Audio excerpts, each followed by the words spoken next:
Belgium, but we had to go through Germany, and we stopped at this place in Germany overnight, and they said we're supposed to sleep light because early in the morning we were going to take off again. So I'll never forget, I went into this house and there was so many GIs in there. I was way up in the attic, and everything was dark, you know, and I laid down on the floor, was going to fall asleep, and I started to feel around. Here I felt a big hairy animal. What the hell is this? You know, I had no idea what it was, and I had a German flashlight. You squeeze them to make them work like this. And I squeezed, here was a big wild boar. This man must have been a hunter. He shot this boar and had the boar on the attic. And that's what I was feeling all the time. And then the next day the whistle blew, and we all got out in our vehicles, and we started down the road, you know. And we went out on the main highway, and it was so full of American Army tanks. The 7th Armored was on this same road as we were. So we thought, what in the world is going on? So we tried to get in between the tanks, you know, with our vehicles. But we just had this little, we all carried pistols and rifles, and we had 2 PAR men. And that's all because we weren't supposed to be a combat outfit. We were supposed to leave our infantry and our men know what's going on so they have something to work on. So anyhow, we got in, we went halfway down, and here the darn Germans were in the woods, and they started to snipe at us. And the Jeep in front of me, there was an officer in it, the driver, and bullets went right through his windshield. And he laid out in the hood and with his pistol and started firing in the woods. I said, well, you fire if you can't see where you're shooting at. So our convoy stopped, and we sent some men in, we flushed out 2 Germans. And of course, we were going to shoot them. And the man said, I'll take him prisoner. We should have shot him, but we took him prisoner.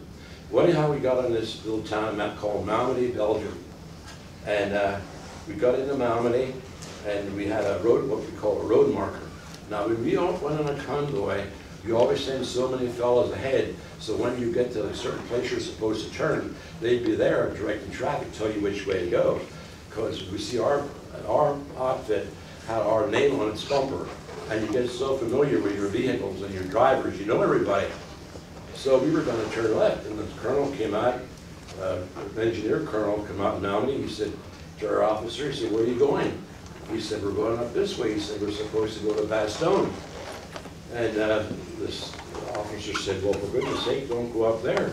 He said, there's too much small arms fire up there in the hill. And he said, there's something going on. Because when we made the turn left, civilians and coaches and wagons and all kind of equipment were coming down over the hill, pushing in their coach, carrying babies and everything else, blankets and sheets. We knew something was going on, but we didn't know what. So we got up on top of the hill, we made a right turn, and we had a road marker up there. He was from St. Louis. I mean, we knew him well, we slept with him, and we lived with him for all these years, all this time. And he said, go down that road. We went down the road about 50 feet, and all of a sudden, all hell broke loose. What the Germans did, that this was Hitler's last attempt to win the war. It was called the Battle of the Bulge. And what he did, this is a very secretive thing, he brought all his best troops over from the Russian front to lead this drive. And we had the worst outfit in the whole German army. It was called the 1st SS Panzer Division. They had 80-some big Tiger tanks and 100,000 troops. And here we were, 100-some men. What could you do? The first thing they did, they blew up our lead vehicle. They shot it. We didn't see nobody. We didn't know what was going on. They just shot at this first vehicle, and we blew it up, and we couldn't move.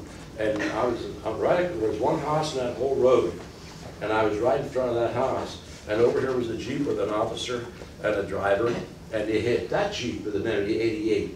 And that blew all to pieces. The 2 guys were killed. And the wheels and that, I can still see them spinning. They spin like a firecracker, went as high as a telephone line, and the whole Jeep collapsed. Then everybody said, what's going on? We still couldn't see anybody. We couldn't see nobody, so all we could hear is certainly explosions. And there was one house across the street. I said, I'll find out. I said, I can speak a little Pennsylvania Dutch. I couldn't speak Flemish, but I spoke Dutch. And I went over to the house and rapped on the door, nobody answered. So I took my rifle and knocked the door in. And I walked in and ran in the door, and here was a lady, an older lady sitting on a chair, and a young girl standing behind her. And I said, Frau, what's geht's du? What's geht's du? She said, geh weg, geh weg. I said, warum? I said, what's going on? She said, go away, go away.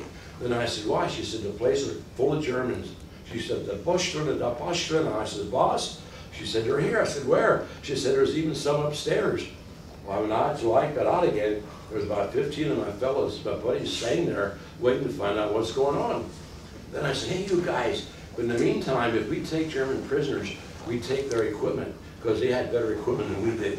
They had Lugers, they had 38s, they had one of my favorite was a Schmeiser. It was a machine pistol. It was air-cooled, it was about this round, and had a stock on a wire you could fold it underneath and carry it like a suitcase. Then I said, get rid of your equipment. They said, where are we getting rid of it? There was a log pile there. These people had logs lined up for the winter, you know. So they put we put all our equipment in this log pile. Then after a while, these Germans, the tanks started opening up. I mean, they opened up, or rev up. They started their engines. And they came around the corner up there. We were down about, I'd say 100, maybe 150 feet, not far from the corner. And they come down through there, and if you didn't move, they'd shoot you. I had one friend of mine, a good buddy, had his arm shot off. We had 3 medics in my company. My medics never carried firearms. They're supposed to take care of it if you're shot or wounded or something, you know. And I had a kid from Reinholds, he spoke good Pennsylvania Dutch. This boy's arm was just dangling, it's hanging. And this Pennsylvania Dutch boy, he called the medics over, and he said, this German, can we fix his arm? The German said, yeah, and he stood back. And when he was done, he put his machine gun up, this Schmeiser was talking about, shot the 5 of them, and they all hit the ground. And then we were all out there in the road, we didn't know what to do, and I said to my buddies, I'm getting out of here. They said, how are you getting out? I said, the Germans are up in that corner. I said, we're 50 feet away. If the 4 of us, it was 4 of us, we'd make a run for it, well, at least one of us will get away. And our officer heard me say that, he said, stand fast, you guys. He said, if you get away, they'll kill us all. So, what happened, then the Germans came down, we all put our hands above our head up, you know, like this. Then some Germans said to the different fellows, come shoot the chauffeur. Can you drive? We had some vehicles, had gasoline on them, water on them, and ammunition. And 5 of them volunteered to drive, and by gosh, those 5 were taken prisoner, and 4 of them lived, and 1 of them died in pneumonia in a PW camp. But we were all good, close buddies, real close. And anyhow, then he marched us down in this field. I said to my buddies, I said, now we're not going to go out on the road again, because we came out of that house, the Crossroad, in back of our vehicles. In back of our vehicles, there was a ditch with water and snow in it. So I said, let's lay down there a while. Then the Germans saw us, and they said, Ross, get up and go. So we went in this, we stayed in this ditch. And then up at the corner of the Crossroad, the Germans marched all these fellas in the field. And then pretty soon a German officer came around the corner, and he said, you guys will cross this infantry line. He said, it's a hell of a long way from Tipperary. He said, mach mal alles kaputt. And the 3 tanks that were standing there waiting, they swiveled their machine guns around like this, and they just started spraying it, just like you people here are in a group. That's the way they fired their machine guns. And pretty soon you heard some guys cry, some guys holler mother.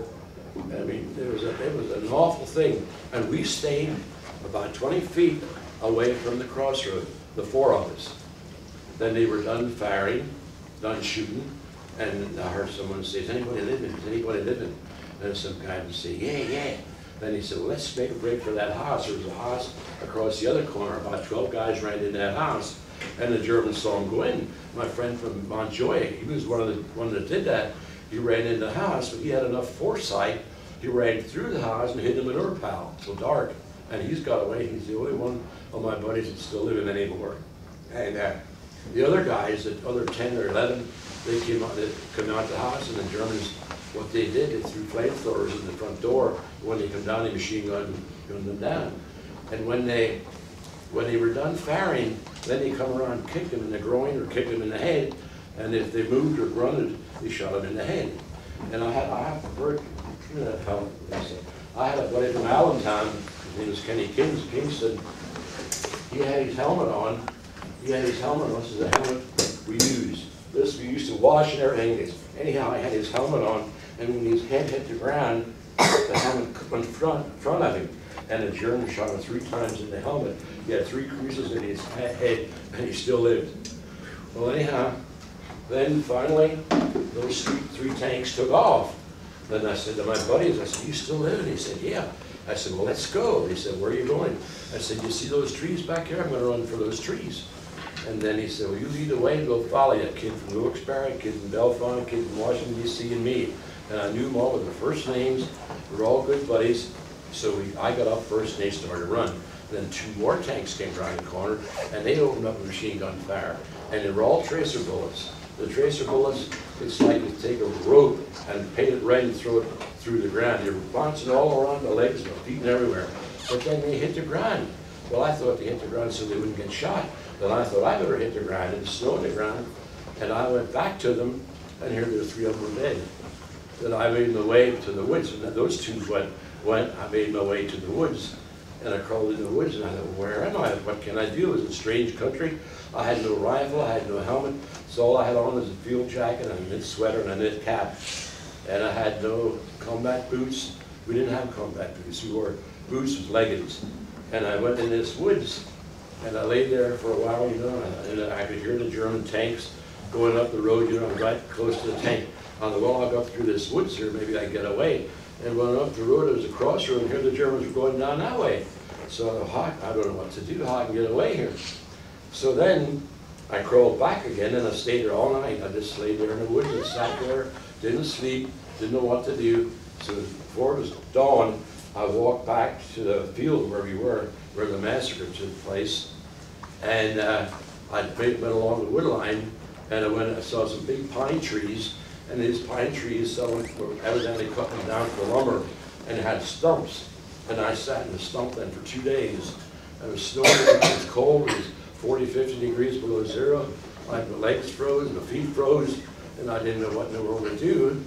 So I sat there for 2 days, and I realized, oh, another ironic thing, I saw you had a bunch of change of American money in my pocket. I buried that. I thought someday I'm going to come back for it, but I never did. Well, anyhow, I sat there and getting toward daylight break. I thought there was an open field there, and I knew where the Americans were, or should have been, because that's the way the Germans were going. So I went over through that field, the snowed field, but the Germans would have came on the other side of it. There was a hedgerow over there, the dividing line between the farmers' fields. And anyhow, I crawled in under there, and I was about under there for 5 or 10 minutes and heard these Germans talking. They walked right past where I was hiding. I could have reached out and touched him, and had a dog with him. And the dog saw me. The dog stopped and he cocked his head and cocked it this way, and his ears went up, and there's 3 more Germans came, and he hollered, "Right, get on." Then "Keep on going, dog." And that was another close one I had. Then I stayed there for 2 days in that hedgerow. And then one day, the weather was so inclement that you couldn't see northern. It was so foggy, just like it was the last couple of days. You couldn't see one of the telephone pole away from anything. Then I thought, well, I looked over to the wrong side of a hill. I saw this big German column, and I mean it was big. I'll say it was 1.5 miles, 2 miles long. All German tanks, all personnel carriers, all vehicles, you know. Then I thought, oh my God, if you only had some help, you know. And I looked up in the sky and I saw one blue cloud in the sky. Then I waited a while and heard this airplane. And I knew it was an American plane. If you're in the front line, you get so used to noises that even the machine guns and the planes, you know whose it is right away. There's no doubt about it, you're right. And I heard this plane coming. He came out of that blue cloud, and he went down over this German column, and he wiggled his wings a couple times, and went right up in the clouds again. I thought, that dumb good, why didn't he do something?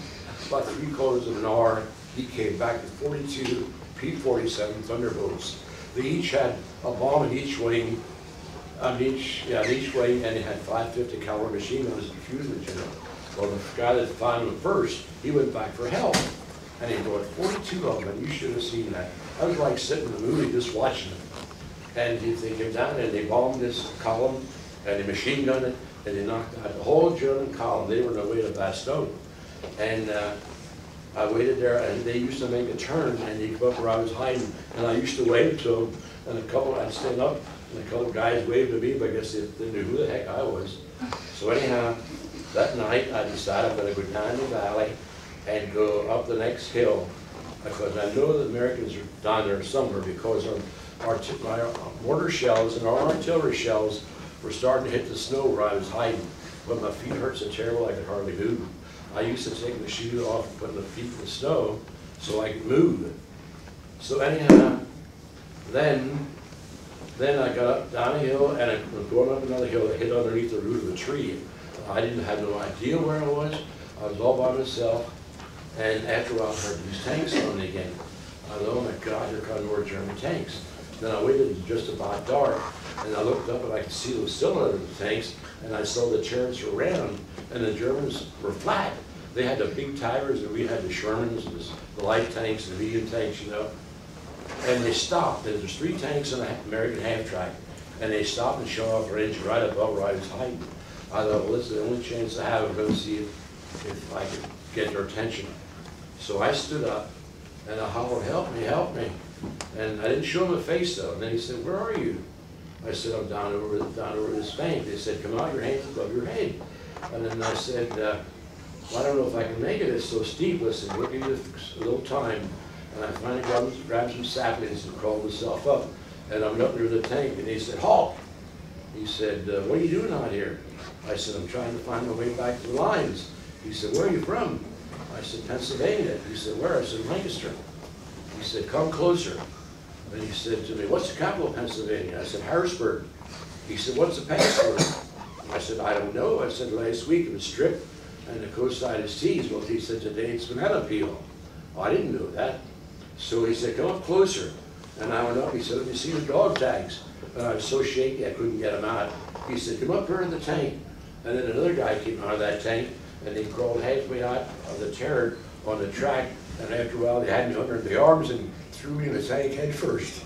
I'll never forget that in my life. And they said, what outfit are you with? I told him. He said, oh my God. He said they had orders not to take any prisoners.